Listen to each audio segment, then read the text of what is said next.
जो कहानियां दिल की गहराइयों में छुपी हैं, अब वो बाहर आएं। बांग्ला साहित्य की बेहतरीन रचनाएं लेकर हम एक नई यात्रा शुरू करने आए हैं। अपने मन को सुकून देने वाली कहानियां सुनने के लिए आज ही हमसे जुड़ें। बांग्ला कहानियां इन हिंदी, हर कहानी एक नई यात्रा। अतिथि रबींद्रनाथ टैगोर। कांठालिया के जमींदार मोतीलाल बाबू नाव से अपने परिवार के साथ घर लौट रहे थे। रास्ते में दोपहर के समय नदी किनारे एक गांव के पास उन्होंने नाव बांधी और खाना बनाने की तैयारी कर रहे थे।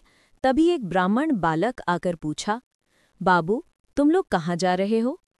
पूछने वाले की उम्र 15-16 से ज्यादा नहीं होगी। मोती बाबू ने उत्तर दिया, कांठाल।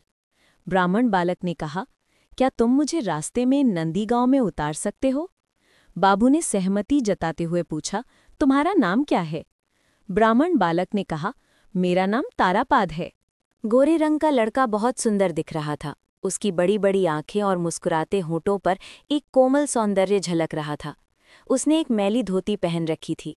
उसका नग्न शरीर सभी अनावश्यक चीजों से मुक्त था, जैसे किसी कलाकार ने उसे बड़े यत्न से त्रुटिहीन और सुडौल बनाया हो। मानो वो पिछले जन्म में एक तपस्वी बालक था और निर्मल तपस्या के प्रभाव से उसके शरीर का अधिकांश भाग घिसकर एक परिष्कृत ब्राह्मण सौंदर्य उभर आया था। मोतीलाल बाबू ने उसे बलु स्नेह से कहा, बेटा, तुम नहाकर आओ, खाना यहीं बनेगा। तारापद ने कहा, ठीक है, और तुरंत बिना किसी संकोच के खाना बनाने की तैयारी में शामिल हो गया। मोतीलाल बाबू का नौकर हिंदुस्तानी था। उसे मछली काटने जैसे कामों में उतनी दक्षता नहीं थी। तारापद ने उसका काम खुद ले लिया और थोड़े ही समय में उसे कुशलता से पूरा कर दिया और एक दो सब्जियां भी अपनी अभ्यास निपुणता के साथ पका दी। खाना पक जाने के बाद तारापद ने नदी में स्नान किया, अपनी गठरी खोली और एक सफ़ेद कपड़ा पहना। एक छोटी लकड़ी की कंघी लेकर अपने बड़े बड़े बाल माथे से ऊपर उठाकर गर्दन पर डाले और अपने साफ सुथरा जनेऊ के गुच्छे को छाती पर लटकाकर नाव में मोती बाबू के पास आ गया। मोती बाबू उसे नाव के अंदर ले गए। वहां मोती बाबू की पत्नी और उनकी 9 साल की बेटी बैठी थी। मोती बाबू की पत्नी अन्नपूर्णा इस सुंदर बालक को देखकर स्नेह से भर उठी। मन ही मन कहने लगी, आहा, किसका बच्चा है, कहाँ से आया है, इसकी माँ इसे छोड़कर कैसे जी रही होगी। समय पर मोती बाबू और इस लड़के के लिए अगल बगल 2 आसन लगाए गए। लड़का खाने में बहुत माहिर नहीं था। अन्नपूर्णा ने उसका कम खाना देखकर सोचा कि वो शर्म कर रहा है। उसने उसे ये और वो खाने के लिए बहुत आग्रह किया, लेकिन जब उसने खाना बंद कर दिया तो उसने कोई आग्रह नहीं माना। ये देखा गया कि लड़का पूरी तरह अपनी इच्छा के अनुसार काम करता है और ऐसा इतनी आसानी से करता है कि उसमें किसी प्रकार की जिद या हट प्रकट नहीं होता। उसके व्यवहार में शर्म का भी जरा सा भी लक्षण नहीं दिखा। सभी के खाने पीने के बाद अन्नपूर्णा ने उसे पास बिठाकर प्रश्न पूछकर उसका इतिहास जानने की कोशिश की। विस्तृत विवरण कुछ भी प्राप्त नहीं हुआ। संक्षेप में इतना ही पता चला कि लड़का 7-8 साल की उम्र में अपनी मर्जी से घर छोड़कर भाग आया था। अन्नपूर्णा ने पूछा, तुम्हारी माँ नहीं है? तारापद ने कहा, है। अन्नपूर्णा ने पूछा, क्या वो तुमसे प्यार नहीं करती?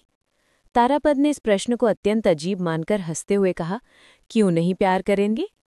अन्नपूर्णा ने पूछा, तो फिर तुम उन्हें छोड़कर क्यों आए? तारापद ने कहा, उनके और 4 बेटे और 3 बेटियां हैं। अन्नपूर्णा बालक के इस अजीब उत्तर से व्यथित होकर बोली, अरे माँ, ये कैसी बात है? 5 उंगलियां हैं, इसलिए क्या एक उंगली को छोड़ दिया जा सकता है? तारापद की उम्र कम थी, उसका इतिहास भी उसी अनुपात में संक्षिप्त था। लेकिन लड़का पूरी तरह से नया था। वो अपने माता पिता का चौथा बेटा था। बचपन में ही उसके पिता का देहांत हो गया था। कई बच्चों के घर में भी तारापद सबका बहुत प्यारा था।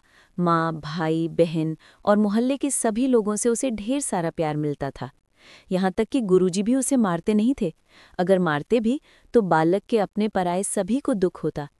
ऐसी स्थिति में उसके घर छोड़ने का कोई कारण नहीं था। जो उपेक्षित कमजोर लड़का हमेशा चोरी के पेड़ों के फल और गृहस्थ लोगों से उसके चौगुना प्रतिफल खाकर घूमता रहता था, वो भी अपनी परिचित गांव की सीमा में अपनी अत्याचार करने वाली माँ के पास पड़ा रहा और पूरे गांव का ये प्यारा लड़का एक विदेशी नाटक मंडली के साथ मिलकर बेफिक्री से गांव छोड़कर भाग गया।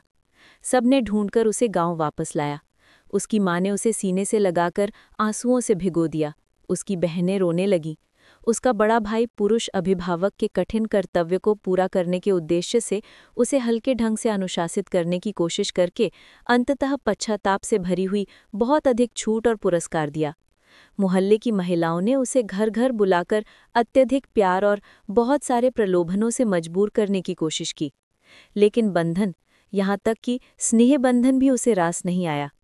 उसका जन्म नक्षत्र उसे गृहहीन बना चुका था। जब भी वो देखता कि नदी से विदेशी नाव खिंचकर जा रही है, गांव के बड़े बरगद के पेड़ के नीचे कोई दूर देश से सन्यासी आकर आश्रय ले चुका है, या बंजारे नदी के किनारे खाली खेत में छोटी छोटी चटाई बांधकर बांस की पतली लकड़ियों को छीलकर टोकरियां बनाने बैठे हैं, तब अज्ञात बाहरी दुनिया की स्नेहहीन स्वतंत्रता के लिए उसका मन अशांत हो उठता था। लगातार 2-3 बार भागने के बाद उसके रिश्तेदारों और गांव के लोगों ने उससे उम्मीद छोड़ दी। पहले उसने एक नाटक मंडली का साथ पकड़ा था। जब अधिकारी उसे पुत्रवत स्नेह करने लगा और मंडली के छोटे बड़े सभी का वो प्यारा हो गया, यहाँ तक कि जिस घर में नाटक होता था उस घर के मुखिया, विशेष रूप से घर की महिलाएं जब उसे विशेष रूप से बुलाकर सम्मान करने लगीं, तब एक दिन वो किसी को कुछ बताए बिना कहाँ गायब हो गया उसका फिर पता नहीं चला। तारापद हिरन के बच्चे की तरह बंधन से डरने वाला था और हिरन की तरह ही संगीत से मुग्ध भी। नाटक के गीतों ने ही उसे पहली बार घर से विरक्त कर दिया था। गाने की धुन पर उसकी नसों में कंपन होता था और गाने की ताल पर उसके पूरे शरीर में हलचल होती थी। जब वो बिल्कुल बच्चा था तब भी संगीत सभा में वो जिस तरह संयमित, गंभीर और वयस्क भाव से आत्मविस्मृत होकर बैठा बैठा झूलता था, उसे देखकर बड़े लोगों के लिए हंसी रोकना मुश्किल हो जाता था। केवल संगीत ही नहीं, जब पेड़ों के घने पत्तों पर श्रावण की बारिश की धारा पड़ती थी, आकाश में बादल गरजते थे, जंगल के अंदर माँ विहीन राक्षस के बच्चे की तरह हवा रोती रहती थी, तब उसका मन मानो उद्दंड हो उठता था। निस्तब्ध दोपहर में बहुत दूर आकाश से चील की आवाज़, बरसात की शाम में मेंढकों का कोलाहल, आधी रात को सियार की चीख, सभी उसे विचलित कर देते थे। इस संगीत के मोह में आकर्षित होकर वो कुछ ही समय में एक पांचली दल में शामिल हो गया। दल के मुखिया ने उसे बड़े यत्न से गाना सिखाना और पांचली याद कराना शुरू किया और उसे अपने पिंजरे के पक्षी की तरह प्यारा मानकर स्नेह करने लगा। पक्षी ने कुछ गाने सीखे और एक दिन सुबह उड़ गया। आखिरी बार वो एक जिम्नास्टिक टीम में शामिल हुआ था। ज्येष्ठ मास के अंत से आषाढ़ मास के अंत तक इस क्षेत्र में जगह जगह बारी बारी से बारोयारी मेले लगते थे। इस अवसर पर 2-3 नाटक मंडलियां, पांचली, कवि, नर्तकियां और विभिन्न प्रकार की दुकानें नावों से छोटी छोटी नदियों और उपनदियों से एक मेले के बाद दूसरे मेले में घूमती रहती थीं। पिछले साल से कलकत्ता की एक छोटी जिम्नास्टिक टीम इस भ्रमणशील मेले के मनोरंजन चक्र में शामिल हो गई थी। तारापद ने पहले नाव वाले दुकानदार के साथ मिलकर मेले में पान के बीड़े बेचने का काम लिया था। बाद में अपनी स्वाभाविक जिज्ञासा के कारण इस जिम्नास्टिक के आश्चर्यजनक व्यायाम कौशल से आकर्षित होकर वो इस दल में शामिल हो गया था। तारापद ने स्वयं अभ्यास करके अच्छी बांसुरी बजाना सीख लिया था। जिम्नास्टिक के समय उसे तेज ताल में लखनऊ ठुमरी की धुन पर बांसुरी बजानी होती थी। यही उसका एकमात्र काम था। इसी दल से उसका आखिरी पलायन हुआ। उसने सुना था कि नंदीग्राम के जमींदार बाबू बड़े धूमधाम से एक शौकिया नाटक मंडली खोल रहे हैं। सुनकर वो अपनी छोटी गठरी लेकर नंदीग्राम जाने की तैयारी कर ही रहा था, तभी उसकी मोती बाबू से मुलाकात हुई। तारापद ने बारी बारी से कई दलों में शामिल होकर भी अपनी स्वाभाविक कल्पनाशील प्रकृति के प्रभाव से किसी भी दल की विशेषता को नहीं अपनाया था। अंदर से वो पूरी तरह निर्लिप्त और मुक्त था।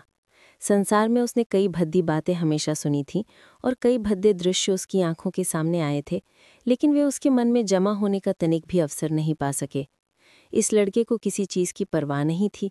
अन्य बंधनों की तरह किसी भी प्रकार का आदतन बंधन भी उसके मन को विवश नहीं कर सका था। वो इस संसार के कीचड़ भरे पानी पर सफ़ेद पंखों वाले राजहंस की तरह तैरता रहता था। जिज्ञासावश जितनी बार भी गोता लगाता, उसके पंख गीले या मैले नहीं हो पाते थे। इसीलिए इस घर त्यागी लड़के के चेहरे पर एक श्वेत स्वाभाविक तरुणाई अमिट रूप से प्रकट होती थी। उसकी उस मुखश्री को देखकर अनुभवी और व्यवहार कुशल मोतीलाल बाबू ने उसे बिना प्रश्न बिना संदेह अत्यंत आदर से अपने पास बुला लिया था। भोजनोपरांत नाव चल दी। अन्नपूर्णा ने बड़े स्नेह से इस ब्राह्मण बालक से उसके घर की बातें, उसके रिश्तेदारों के समाचार पूछे। तारापद ने अत्यंत संक्षेप में उत्तर देकर बाहर आकर मुक्ति पाई। बाहर बरसात की नदी अपनी पूर्णता की अंतिम रेखा तक भर उठी थी और अपने आत्मविस्मृत उद्दाम चंचलता से प्रकृति माता को मानो चिंतित कर रही थी। मेघमुक्त धूप में नदी के किनारे की आधी डूबी हुई कास की घास की पंक्तियां और उसके ऊपर हरे भरे घने गन्ने के खेत और उसके अंतिम छोर पर दूर क्षितिज को छूती हुई नीली हरी वन रेखा, सब कुछ मानो किसी परियों की कहानी की सोने की छड़ी के स्पर्श से अभी अभी जागृत हुए नवीन सौंदर्य की तरह नीले आकाश की मंत्रमुग्ध दृष्टि के सामने स्पष्ट हो उठा था। सब कुछ मानो सजीव, स्पंदित, प्रगल्भ प्रकाश से प्रकाशित, नवीनता से चमकदार, प्रचुरता से परिपूर्ण। तारापद नाव की छत पर पालकी छाया में जाकर बैठ गया। बारी बारी से ढलान वाले हरे भरे खेत, पानी में डूबे हुए पटसन के खेत, गहरे हरे रंग के आमन धान के पौधों का हिलना डुलना, घाट से गांव की ओर संकरा रास्ता, घने जंगल से घिरा छायादार गांव उसकी आंखों के सामने आता गया। ये जल, स्थल, आकाश, ये चारों ओर की गतिशीलता, सजीवता, मुखरता, ये ऊपर नीचे की व्यापकता और विविधता तथा निर्लिप्त दूरी, ये विशाल, शाश्वत, निर्निमेष, मूक विश्व जगत उस युवा बालक का परम आत्मीय था। फिर भी वो इस चंचल मानव को एक पल के लिए भी स्नेहपूर्ण बाहों में पकड़ने की कोशिश नहीं करता था। नदी के किनारे बछड़े पूंछ उठाकर दौड़ रहे हैं। गांव के टट्टू घोड़े आगे के दो बंधे पैरों से कूद कूद कर घास चर रहे हैं। किंगफिशर मछुआरों के जाल बांधने के बांस के डंडे से झप करके तेजी से पानी में कूदकर मछली पकड़ रहा है। लड़के पानी में गिरकर मौज मस्ती कर रहे हैं। लड़कियां ऊंची आवाज में हंसते हंसते बातें करती हुई कमर तक पानी में बैठकर अपने आंचल को दोनों हाथों से धो रही हैं। कमर कसकर तैयार मछुआरे टोकरियां लेकर मछुआरों से मछली खरीद रहे हैं। ये सब वो हमेशा नए अथक कौतूहल के साथ बैठकर देखता रहता है। किसी भी चीज से उसकी दृष्टि की प्यास नहीं बुझती। नाव की छत पर जाकर तारापद धीरे धीरे मल्लाहों और नाविकों के साथ बातें करने लगा। बीच बीच में आवश्यकतानुसार मल्लाहों के हाथ से बल्ला लेकर खुद ही धक्का देने लगा। जब नाविक को तंबाकू पीने की जरूरत होती तो वो खुद जाके पतवार संभाल लेता। जब जिस दिशा में पाल मोड़ना होता वो सब कुशलता से पूरा कर देता। शाम के करीब अन्नपूर्णा ने तारापद को बुलाकर पूछा, रात में तुम क्या खाते हो? तारापद ने कहा, जो मिलता है वही खाता हूँ, हर दिन खाता भी नहीं हूँ। इस सुंदर ब्राह्मण बालक की आतिथ्य ग्रहण करने में उदासीनता अन्नपूर्णा को थोड़ा पीड़ा देने लगी। उसकी बड़ी इच्छा थी कि वो इस घर से भटके हुए पथिक बालक को खिला पिलाकर तृप्त कर दे, लेकिन उसे ये नहीं पता चला कि उसे किस चीज से संतोष होगा। अन्नपूर्णा ने नौकरों को बुलाकर गांव से दूध, मिठाई आदि खरीद कर लाने के लिए धूम मचा दी। तारापद ने यथोचित मात्रा में भोजन किया, लेकिन दूध नहीं पिया। मौन स्वभाव के मोतीलाल बाबू ने भी उसे दूध पीने का अनुरोध किया। उसने संक्षेप में कहा, मुझे अच्छा नहीं लगता। नदी पर 2-3 दिन बीत गए।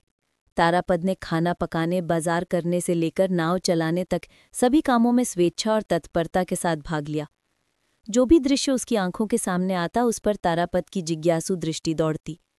जो भी काम उसके हाथ के पास आता उसमें वो स्वयं आकर्षित हो जाता। उसकी दृष्टि, उसका हाथ, उसका मन हमेशा गतिशील रहता था। इसीलिए वो इस हमेशा गतिशील प्रकृति की तरह हमेशा निश्चिंत, उदासीन, फिर भी हमेशा क्रियाशील रहता था। हर इंसान का अपना एक अलग निवास स्थान होता है, लेकिन तारापद इस अनंत नीले आकाश में बहने वाले विश्व प्रवाह की एक आनंदपूर्ण तरंग था। भूत भविष्य से उसका कोई संबंध नहीं था। सामने की ओर चलते जाना ही उसका एकमात्र कार्य था। इधर बहुत दिनों तक विभिन्न समुदायों में शामिल होकर उसने कई प्रकार की मनोरंजक विद्याएं सीख ली थीं। किसी भी प्रकार की चिंता से ग्रस्त ना होने के कारण उसकी निर्मल स्मृति पटल पर सभी चीजें आश्चर्यजनक रूप से आसानी से अंकित हो जाती थीं। पांचली, कथावाचन, कीर्तन, गीत, यात्रा, अभिनय के लंबे खंड उसके कंठस्थ थे। मोतीलाल बाबू हमेशा की तरह एक दिन शाम को अपनी पत्नी बेटी को रामायण पढ़कर सुना रहे थे। कुश और लव की बात शुरू होने वाली थी, तभी तारापद उत्साह रोक ना पाया और नाव की छत पर से उतरकर आया और बोला, किताब रहने दीजिए, मैं कुश और लव का गाना गाता हूँ, आप लोग सुनकर जाइए। ये कहकर उसने कुश और लव की पांचाली शुरू कर दी। बांसुरी जैसी मधुर और पूर्ण आवाज में दासुराय के अनुप्रास तेजी से बरसते चले गए। मल्लाहों और नाविक सभी दरवाजे के पास आकर झुक गए। हंसी, करुणा और संगीत से उस नदी के किनारे के संध्याकाल में एक अद्भुत रसधारा बहने लगी। दोनों निस्तब्ध तट उत्सुक हो उठे। पास से जो नावें गुजर रही थी, उनके यात्री क्षण भर के लिए उत्सुकता से उस ओर कान लगाए रहे। जब समाप्त हो गया तो सभी ने व्यथित हृदय से लंबी सांस ली और सोचा, ये इतनी जल्दी क्यों खत्म हो गया? सजल नेत्रों वाली अन्नपूर्णा की इच्छा हुई कि वो बालक को गोद में बिठाकर सीने से लगा ले और उसके सिर को सूंघे। मोतीलाल बाबू सोचने लगे, अगर इस लड़के को किसी तरह अपने पास रख सकूं तो पुत्र की कमी पूरी हो जाए। केवल छोटी बालिका चारुशशी का हृदय ईर्ष्या और विद्वेष से भर उठा। चारुशशी अपने माता पिता की इकलौती संतान थी, उनके माता पिता के स्नेह की एकमात्र उत्तराधिकारिणी थी। उसकी सनक और जिद की कोई सीमा नहीं थी। खाने, कपड़े पहनने, बाल बांधने के संबंध में उसकी अपनी स्वतंत्र राय थी, लेकिन उस राय में जरा भी स्थिरता नहीं थी। जिस दिन कहीं निमंत्रण होता, उस दिन उसकी माँ को डर लगता कि कहीं लड़की साज सज्जा के संबंध में कोई असंभव जिद न पकड़ ले। यदि गलती से एक बार भी बाल बांधना उसके मन के अनुसार ना हुआ, तो उस दिन जितनी बार बाल खोलकर जिस तरह से भी बांध दिए जाएं, उसे संतुष्ट नहीं किया जा सकेगा। अंततः जोरदार रोने धोने का सिलसिला शुरू हो जाएगा। सभी मामलों में ऐसा ही था। फिर कभी कभी जब उसका मन प्रसन्न होता, तो उसे किसी भी चीज से कोई आपत्ति नहीं होती। तब वो अत्यधिक प्यार जताकर अपनी माँ को गले लगा लेती, चूमती, हंसती और बकबक करके बिल्कुल परेशान कर देती थी। ये छोटी लड़की एक अभेद्य पहेली थी। इस बालिका ने अपने दुर्बोध हृदय के समस्त आवेगों का प्रयोग करके मन ही मन तारापद को तीव्र द्वेष से परेशान करना शुरू कर दिया। उसने अपने माता पिता को भी हर तरह से परेशान कर दिया। खाने के समय रोने के मूड में भोजन का बर्तन ढकेल कर फेंक देती। उसे पका हुआ भोजन पसंद नहीं आता, दासी को मारती और हर बात पर बेवजह शिकायत करती रहती। तारापद की विद्याएं जितनी अधिक उसे और अन्य सभी को पसंद आने लगी, उतना ही उसका गुस्सा बढ़ने लगा। तारापद में कोई गुण है या स्वीकार करने से उसका मन कतराने लगा। फिर भी जब उसके प्रमाण प्रबल होने लगे, तो उसकी असंतोष की मात्रा भी बढ़ गई। जिस दिन तारापद ने कुश और लव का गीत गाया, उस दिन अन्नपूर्णा ने सोचा, संगीत से जंगल के जानवर वश में हो जाते हैं। आज शायद मेरी बेटी का मन पिघल गया है। उन्होंने उससे पूछा, चारू, कैसा लगा? उसने कोई उत्तर न देकर बहुत तेजी से सिर हिला दिया। इस भाव को भाषा में अनुवाद करें तो ऐसा होगा, बिल्कुल अच्छा नहीं लगा और कभी अच्छा नहीं लगेगा। चारों के मन में ईर्ष्या उत्पन्न हुई देखकर उसकी माँ चारों के सामने तारापद के प्रति स्नेह व्यक्त करने से रुक गई। शाम के बाद जब चारू जल्दी खाकर सो जाती, तब अन्नपूर्णा नाव के कमरे के दरवाजे के पास आकर बैठ जाती और मोती बाबू और तारापद बाहर बैठते और अन्नपूर्णा के अनुरोध पर तारापद गाना शुरू करता। जब उसके गाने से नदी के किनारे की विश्रामरत ग्राम श्री संध्या के विशाल अंधकार में मंत्रमुग्ध और निस्तब्ध रहती और अन्नपूर्णा का कोमल हृदय स्नेह और सौंदर्य रस से उमड़ता रहता, तब अचानक चारू तेजी से बिस्तर से उठकर आती और क्रोधित रोते हुए कहती, माँ, तुम लोग क्या शोर कर रहे हो? मुझे नींद नहीं आ रही है। माता पिता उसे अकेले सोने भेजकर तारापद को घेरकर संगीत का आनंद ले रहे हैं, ये उसे बिल्कुल असहनीय हो उठता था। इस दीप्तिमान कृष्ण नयना बालिका की स्वाभाविक तीव्र भावना तारापद को अत्यंत हास्यास्पद लगती थी। उसने इसे कहानियां सुनाकर, गाने गाकर, बांसुरी बजाकर वश में करने की बहुत कोशिश की, लेकिन किसी भी तरह से सफल नहीं हुआ। केवल जब तारापद दोपहर में नदी में नहाने उतरता था और जल से भरे जलाशय में उसका गोरा, सरल, दुबला शरीर विभिन्न तैराकी भंगिमाओं में अनायास ही चलता हुआ एक तरुण जल देवता की तरह शोभायमान होता था, तब बालिका की जिज्ञासा आकर्षित हुए बिना नहीं रहती थी। वो समय का इंतजार करती रहती थी, लेकिन अपनी आंतरिक रुचि किसी को जानने नहीं देती थी। और यह अशिक्षित कुशल अभिनेत्री ऊनी मफलर बुनने का अभ्यास करते हुए कभी कभी अत्यंत उपेक्षा भाव से तिरछी नज़र से तारापद की तैराकी लीला को देख लेती थी। नंदीग्राम कब निकल गया, तारापद ने उसकी सुध नहीं ली। अत्यंत धीमी गति से बड़ी नाव कभी पाल उठाकर, कभी रस्सी खींचकर नदियों की विभिन्न शाखाओं और उपशाखाओं से होकर चलती रही। नाव में सवार लोगों के दिन भी इन नदियों और उपनदियों की तरह शांत, सुंदर, विविधतापूर्ण और सहज सौम्य गति से मधुर, मीठी आवाज में बहते रहे। किसी को कोई जल्दी नहीं थी। दोपहर में स्नान और भोजन में काफ़ी देर हो जाती थी और इधर शाम होते ही एक बड़े गांव के किनारे घाट के पास झींगुरों की आवाज़ से गुंजायमान जुगनुओं से भरे जंगल के पास नाव बांध दी जाती थी। इस तरह 10 दिनों में नाव कांठलिया पहुंच गई। जमींदार के आगमन पर घर से पालकी और टट्टू घोड़े आ गए और बांस की लाठियां लिए पाइक बरकंदाजों का दल बंदूक की खाली गोलियों की लगातार आवाज से गांव के उत्सुक कौओं के समूह को अत्यधिक मुखर कर गया। इन सब धूमधाम में देर हो रही थी। इस बीच तारापद नाव से तेजी से उतरकर एक बार पूरे गांव का भ्रमण कराया। किसी को दादा, किसी को चाचा, किसी को दीदी, किसी को मौसी कहकर 2-3 घंटों के भीतर पूरे गांव के साथ मित्रता का बंधन स्थापित कर लिया। कहीं भी उसका कोई वास्तविक बंधन नहीं था, इसीलिए यह बालक आश्चर्यजनक रूप से जल्दी और आसानी से सभी से परिचय कर लेता था। तारापद देखते ही देखते थोड़े ही दिनों में गांव के सभी हृदयों पर अधिकार कर लिया। इतनी आसानी से हृदय हरने का कारण ये था कि तारापद सभी के साथ उनके अपने जैसा होकर स्वाभाविक रूप से जुड़ सकता था। वो किसी विशेष संस्कार से बंधा नहीं था, फिर भी सभी परिस्थितियों, सभी कामों के प्रति उसकी एक सहज प्रवृत्ति थी। बच्चों के लिए वो पूरी तरह से स्वाभाविक बच्चा था, फिर भी उनसे श्रेष्ठ और अलग। बूढ़ों के लिए वो बच्चा नहीं था, फिर भी जिद्दी नहीं। ग्वालों के साथ वो ग्वाला था, फिर भी ब्राह्मण। सभी के सभी कामों में वो चिरकाल के सहयोगी की तरह अभ्यस्त रूप से हस्तक्षेप करता।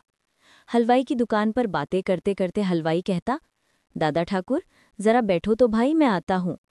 तारापद बिना किसी झिझक के दुकान पर बैठकर एक साल पत्ता लेकर संदेश से मक्खियां उड़ाने लगता। मिठाई बनाने में भी वो माहिर था। करघे का रहस्य भी उसे कुछ कुछ मालूम था। कुम्हार का चाक चलाना भी उसे पूरी तरह से अज्ञात नहीं था। तारापद ने पूरे गांव को अपने वश में कर लिया। केवल गांव की एक बालिका की ईर्ष्या को वो अभी भी जीत नहीं पाया था। ये बालिका तारापद के दूर निर्वासन की तीव्र इच्छा कर रही थी। शायद इसीलिए तारापद इस गांव में इतने समय तक रुका रहा। लेकिन बाल्यावस्था में भी नारियों के आंतरिक रहस्यों को भेदना अत्यंत कठिन होता है। चारुशशी ने इसका प्रमाण दिया। ब्राह्मण ठकुराइन की बेटी सोनामुनी 5 साल की उम्र में विधवा हो गई थी। वो चारू की हमउम्र सहेली थी। उसका शरीर अस्वस्थ होने के कारण वो कुछ समय तक घर लौटी सहेली से मिल नहीं पाई थी। स्वस्थ होकर जिस दिन वो मिलने आई, उस दिन लगभग बिना किसी कारण के दोनों सहेलियों के बीच थोड़ा मनमुटाव होने वाला था।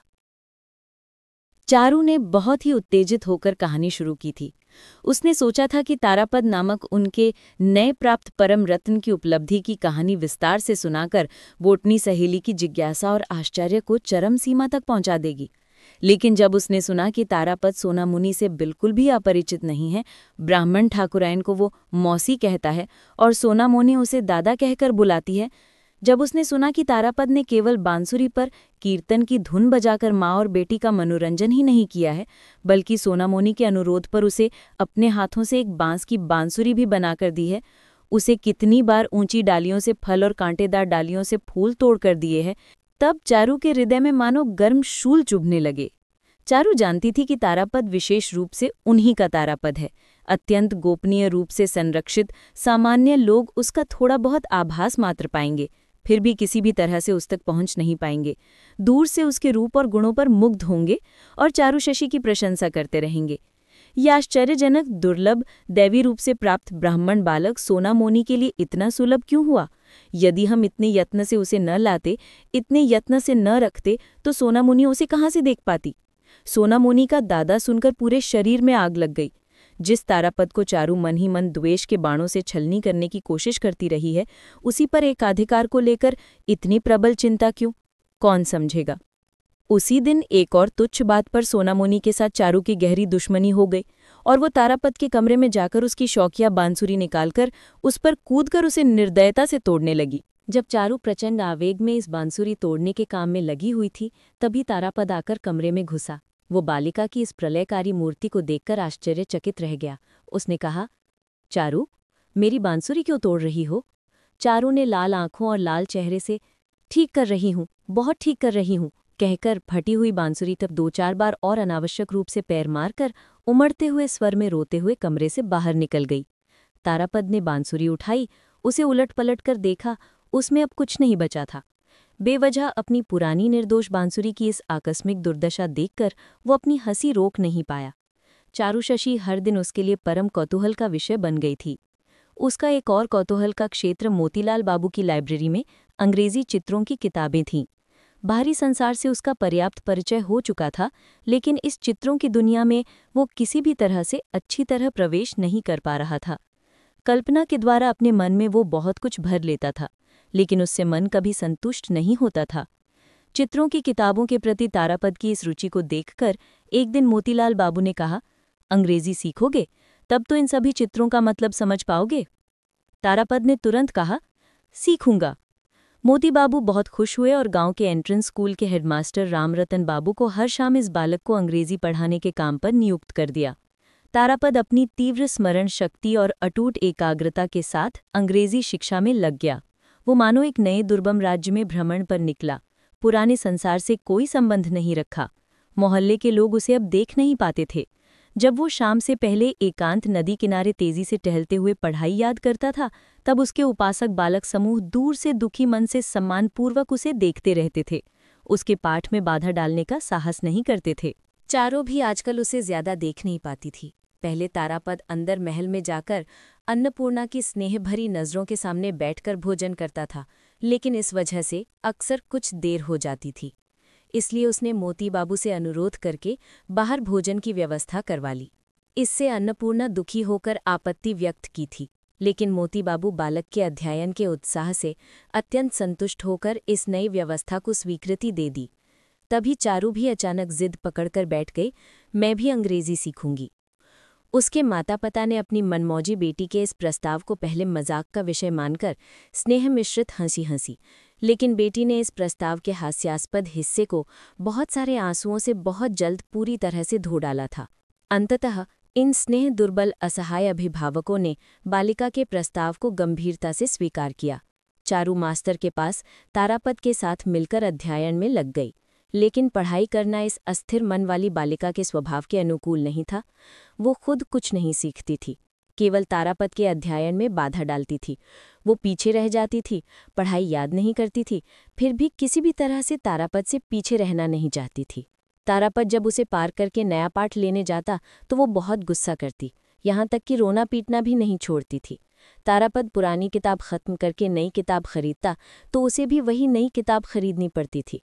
तारापद अवकाश के समय खुद कमरे में बैठकर लिखता और पढ़ाई याद करता था। ये उस ईर्ष्यालु बेटी को सहन नहीं होता था। वो चोरी से उसकी लिखी कॉपी में स्याही डाल देती थी, कलम चुरा कर रख लेती थी, यहाँ तक कि किताब का वो हिस्सा फाड़ आती थी जहाँ अभ्यास करना होता था। तारापद इस बालिका के बहुत सारे अत्याचारों को मजाक में सहन करता था। असहनीय होने पर मारता था, लेकिन किसी भी तरह से उसे अनुशासित नहीं कर पाता था। अचानक एक उपाय निकला। एक दिन बहुत परेशान होकर असहाय तारापद ने अपनी स्याही से लबालब कॉपी फाड़ दी और गंभीर उदास चेहरे के साथ बैठा था। चारों दरवाजे के पास आकर सोचने लगी, आज मार पड़ेगी। लेकिन उसकी उम्मीद पूरी नहीं हुई। तारापद ने एक भी शब्द नहीं कहा और चुपचाप बैठा रहा। बालिका घर के अंदर बाहर घूमती रही, बार बार इतनी नजदीक आती कि तारापद चाहता तो आसानी से उसकी पीठ पर एक थप्पड़ सिर सकता था, लेकिन उसने ऐसा नहीं किया और गंभीर रहा। बालिका बड़ी मुश्किल में पड़ गई। माफी कैसे मांगनी है, ये विद्या उसे कभी सिखाई नहीं गई थी। फिर भी उसका पश्चाताप से भरा छोटा हृदय अपने सहपाठी की माफी पाने के लिए अत्यंत व्याकुल हो उठा। अंततः कोई उपाय न देखकर उसने फटी हुई कॉपी का एक टुकड़ा लिया और तारापद के पास बैठकर बड़े बड़े अक्षरों में लिखा, मैं अब कभी कॉपी में स्याही नहीं लगाऊंगी। लिखना समाप्त करके उस लेखन पर तारापद का ध्यान आकर्षित करने के लिए उसने कई प्रकार की चंचलताएं दिखाई। देखकर तारापद अपनी हंसी रोक नहीं पाया, हंस पड़ा। तब बालिका लज्जा और क्रोध में क्षुब्ध होकर कमरे से तेजी से बाहर भागी। जिस कागज के टुकड़े पर उसने अपने हाथों से दीनता व्यक्त की थी, उसे अनंत काल और अनंत जगत से पूरी तरह मिटा सकने पर ही उसके हृदय का असह्य दुख शांत हो पाता। इधर संकुचित हृदय वाली सोनामणि एक दो दिन अध्ययनशाला के बाहर झांककर लौट गई थी। सहेली चारू शशि के साथ उसके सभी मामलों में मित्रता थी, लेकिन तारापद के संबंध में वो चारू को अत्यंत भय और संदेह से देखती थी। चारू जिस समय महल में रहती थी, उस समय को चुनकर सोनामणि संकोच के साथ तारापद के दरवाजे के पास आकर खड़ी होती थी। तारापद किताब से मुंह उठाकर स्नेहपूर्वक कहता, क्या सोना, क्या खबर है, मौसी कैसी है? सोनामोनी कहती, बहुत दिनों से तुम नहीं गए हो, माँ ने तुम्हें एक बार आने को कहा है। माँ के कमर में दर्द है, इसलिए देखने नहीं आ पाती। तभी शायद अचानक चारू आकर उपस्थित हो जाती। सोनामोनी घबरा जाती, मानो वो चोरी से अपनी सहेली की संपत्ति चुराने आई हो। चारू ऊंची आवाज में आंखें मटकाकर कहती, अरे सोना, तू पढ़ाई के समय शोर मचाने आई है, मैं अभी पिताजी को जाकर बता दूंगी। मानो वो खुद तारापद की एक अनुभवी अभिभाविका हो उसकी पढ़ाई में जरा भी बाधा न आए, रात दिन इसी पर उसकी एकमात्र नजर रहती थी। लेकिन वो खुद किस अभिप्राय से इस असमय तारापद के पाठशाला में आकर उपस्थित हुई थी, ये अंतर्यामी से छिपा नहीं था और तारापद भी ये अच्छी तरह जानता था। लेकिन बेचारी सोनामुनी डर कर तुरंत ढेर सारे झूठे बहाने गढ़ लेती थी।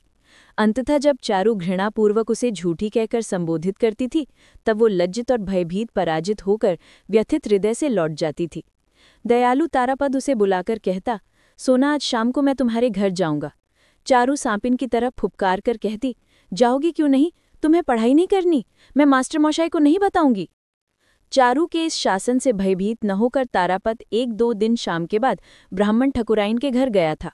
तीसरी या चौथी बार चारू ने केवल धमकाया नहीं, बल्कि धीरे धीरे एक समय बाहर से तारापद के कमरे के दरवाजे पर कुंडी लगा दी और माँ के मसालों के बक्से की चाबी ताला लाकर ताला लगा दिया।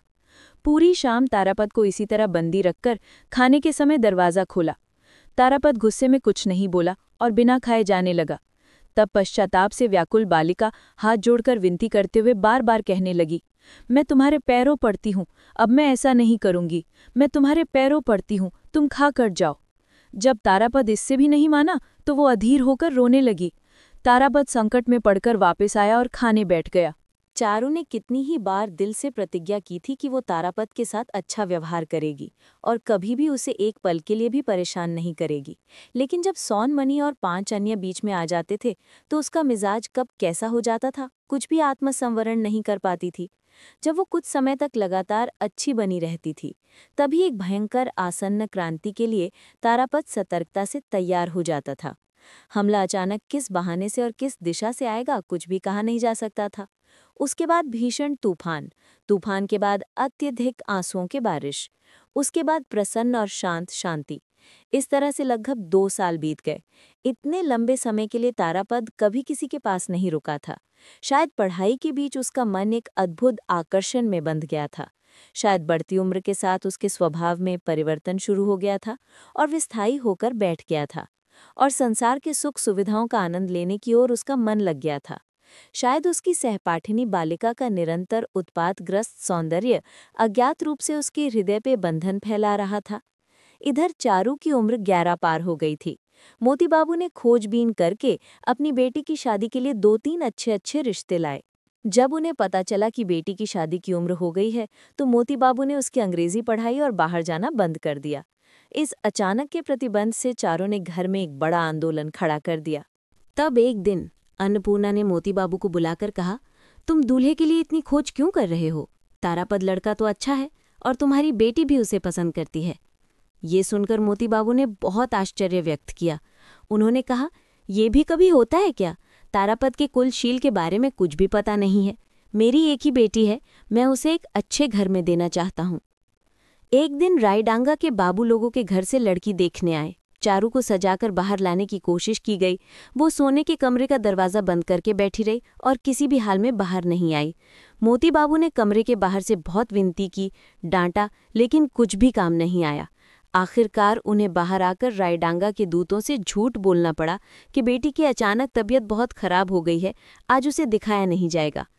उन्होंने सोचा कि लड़की में शायद कोई दोष है, इसलिए ऐसी चालाकी की गई है।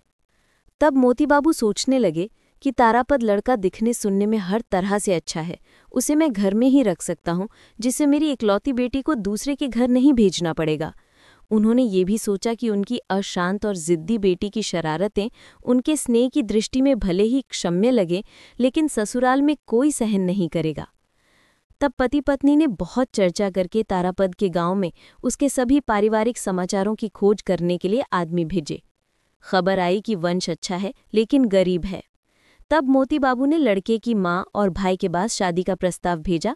वे खुशी से भरकर सहमति देने में एक पल का भी विलंब नहीं किए। कांठालिया में मोती बाबू और अन्नपूर्णा शादी की तारीखें तय करने लगे, लेकिन स्वाभाविक रूप से गोपनीयता पसंद करने वाले और सावधान मोती बाबू ने इस बात को गुप्त रखा। चारू को रोक पाना मुश्किल था। वो कभी कभी बर्गियों या लुटेरों के हमले की तरह तारापद के पढ़ने वाले कमरे में घुस जाती थी। कभी गुस्से से, कभी प्रेम से, तो कभी विरक्ति से वो उसकी पढ़ाई की एकांत शांति को अचानक भंग कर देती थी। इससे आजकल इस अनासक्त और मुक्त स्वभाव वाले ब्राह्मण बालक के मन में कभी-कभी एक पल के लिए बिजली के झटके की तरह एक अद्भुत बेचैनी पैदा हो जाती थी। जिस व्यक्ति का हल्का-फुल्का मन हमेशा अबाध रूप से समय की धारा की लहरों पर तैरता हुआ आगे बढ़ता जाता था, वो आजकल कभी-कभी खोया-खोया सा होकर रंगीन दिवा स्वप्नों के जाल में उलझ जाता था। किसी-किसी दिन वो पढ़ाई छोड़कर मोती बाबू की लाइब्रेरी में घुसकर तस्वीरों वाली किताबों के पन्ने पलटने लगता था। उन तस्वीरों के मेल से जो कल्पना की दुनिया बनती थी, वो पहले से बहुत अलग और ज्यादा रंगीन होती थी। चारू के अजीब व्यवहार को देखकर वो अब पहले की तरह स्वाभाविक रूप से मजाक नहीं कर पाता था और उसकी शरारत पर उसे मारने की बात भी मन में नहीं आती थी। अपना ये गहरा बदलाव, ये बंधी हुई आसक्ति की भावना उसे खुद के लिए एक नए सपने की तरह लगने लगी। श्रावण महीने में शादी का शुभ दिन तय करके मोती बाबू ने तारापद की माँ और भाइयों को लाने के लिए आदमी भेजे, लेकिन तारापद को इसकी भनक तक नहीं लगने दी। उन्होंने कलकत्ते के वकील को बैंड बाजे का एडवांस देने का आदेश दिया और साथ ही सामान की एक सूची भी भेज दी। आसमान में नई बारिश के बादल छा गए। गांव की नदी इतने दिनों से लगभग सूखी थी। बीच बीच में केवल कुछ गड्ढों में पानी रुका रहता था। छोटी छोटी नावें उस कीचड़ भरे पानी में डूबी थीं और सूखे नदी पथ पर बैलगाड़ियों के गहरे पहियों के निशान खुदे हुए थे। ऐसे समय में एक दिन अपने मायके से लौटी पार्वती की तरह कहाँ से एक तेज जलधारा हंसी के साथ गांव के खाली सीने में आ पहुंची। नंगे बालक बालिकाएं किनारे पर आकर जोर जोर से नाचने लगे। असीम आनंद में बार बार पानी में कूदकर नदी को जैसे गले लगाने लगे। झोपड़ी में रहने वाले लोग अपने परिचित प्रिय साथी को देखने के लिए बाहर आ गए।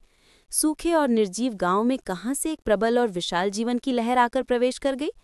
देश विदेश से भरी हुई छोटी बड़ी कई नावें आने लगीं और शाम को बाजार का घाट विदेशी नाविकों के गीतों से गूंज उठा। दोनों किनारों के गांव साल भर अपने शांत कोने में अपने छोटे से घर परिवार के साथ अकेले दिन बिताते हैं और बारिश के समय बाहर की बड़ी दुनिया तरह तरह के उपहारों के साथ गेरुआ रंग के जलरथ पर चढ़कर इन गांव की कन्याओं का हालचाल पूछने आती है। तब वे कुछ दिनों के लिए दुनिया के साथ रिश्तेदारी के गर्व में अपने छोटेपन को भूल जाते हैं। सब कुछ गतिशील, जागृत और जीवंत हो उठता है और शांत और मौन देश में दूर के राज्यों की बातें आकर चारों तरफ के आकाश को अंतोलित कर देती हैं। इसी समय कुडुलकाटा में नागबाबू के इलाके में प्रसिद्ध रथ यात्रा का मेला लगेगा। चांदनी शाम में तारापद घाट पर गया और देखा कि कोई नाव झूले, कोई यात्रा, नाटक की मंडली तो कोई माल लेकर तेज नए बहाव के साथ तेजी से मेले की ओर जा रही है। कलकत्ता के ऑर्केस्ट्रा कंसर्ट की मंडली जोरदार आवाज में तेज ताल का संगीत बजा रही है। यात्रा मंडली वायलिन के साथ गाना गा रही है और सम यानी लय के अंत के पास हा हा हा की आवाजें गूंज रही हैं। पश्चिमी नावों के नाविक केवल ढोल और करताल लेकर पागलपन भरे उत्साह में बिना किसी गीत के खटखट की आवाज से आसमान को फाड़ रहे हैं। उत्साह की कोई सीमा नहीं थी। देखते ही देखते पूरब दिशा से घने बादलों का समूह विशाल काले पाल उठाकर आसमान के बीच में आ गया। चांद ढक गया। पूरब की हवा तेजी से बहने लगी। बादल के पीछे बादल भागने लगे। नदी का पानी खलखल की हंसी के साथ उमड़ने लगा। नदी के किनारे पर हिलते हुए जंगलों में अंधेरा घना हो गया। मेंढक बोलने लगे। झींगुर की आवाजें जैसे अंधेरे को आरी से चीर रही थीं। सामने आज जैसे पूरे संसार की रथ यात्रा थी। पहिए घूम रहे थे, झंडे लहरा रहे थे, धरती कांप रही थी, बादल उड़ रहे थे, हवा दौड़ रही थी, नदी बह रही थी, नावें चल रही थीं, गीत गूंज रहे थे। देखते ही देखते गड़गड़ाहट की आवाज के साथ बादल गरजने लगे। बिजली आसमान को चीर चीर कर चमकने लगी और दूर के अंधेरे से मूसलाधार बारिश की एक गंध आने लगी। केवल नदी के एक किनारे पर एक तरफ कांठालिया गांव अपनी कुटिया के दरवाजे बंद करके दीपक बुझाकर चुपचाप सोने लगा।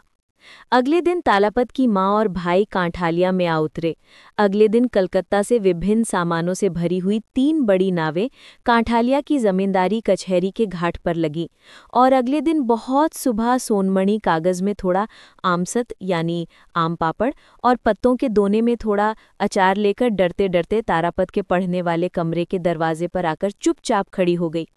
लेकिन अगले दिन तारापत दिखाई नहीं दिया। स्नेह, प्रेम, मित्रता के षड्यंत्र के बंधन के उसे चारों तरफ से पूरी तरह से घेरने से पहले ही पूरे गांव का दिल चुराकर एक बरसात की अंधेरी रात में ये ब्राह्मण बालक आसक्ति रहित उदासीन जननी विश्व पृथ्वी के पास चला गया। कहानी यहीं समाप्त होती है। अगर आपको कहानी पसंद आए तो लाइक, कमेंट, शेयर और सब्सक्राइब अवश्य करें।